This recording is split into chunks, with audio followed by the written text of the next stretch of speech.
Are you ready for yet another Hadoop library? If you're like most people, your brain is probably hurting at this point.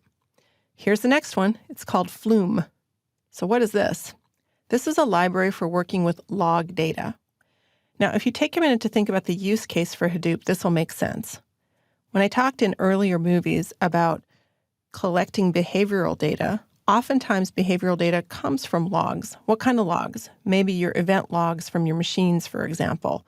Maybe your sensor logs from your manufacturing line. This can be a lot of data. So it actually does make sense that there's a specialized library for dealing with log data.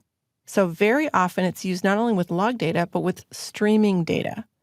So what's the difference between just regular log data or streaming data? Log data is basically like a text file, could be a CSV or some other format, and you just ingest the whole file. Streaming data is coming live off of a data source, and sensors are the most common case that I've worked with.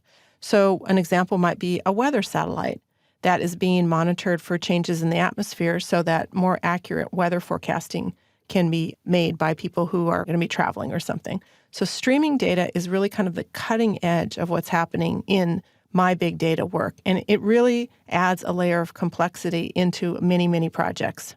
So Flume uses a complex architecture, and some of the core components are agents and channels. And these are just objects inside of the Flume library that allow you to assign a data flow.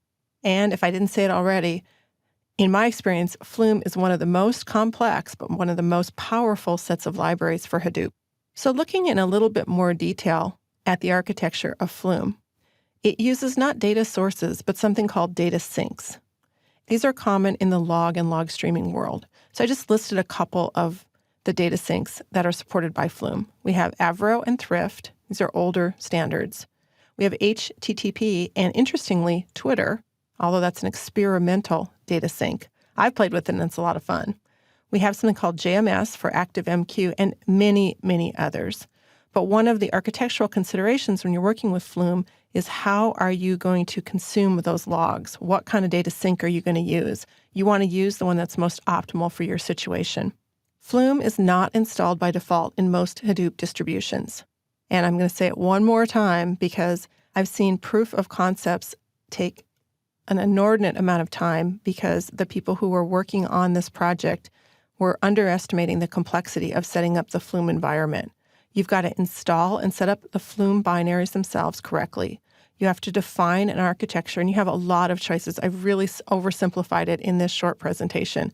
And you need to test it at scale. Again, like I've said in previous movies, but really even more so with Flume, what I will commonly do is I will spin up a cluster on usually Amazon, use spot pricing so that I can get a good value for the volume of data that I want to run through, and then test my architecture at scale before I move into production. This is not a situation where you want to incorrectly architect, move out into production, and blam, your log capture blows up. And I have seen it happen. So caution here. You want to take your time and set Flume up correctly.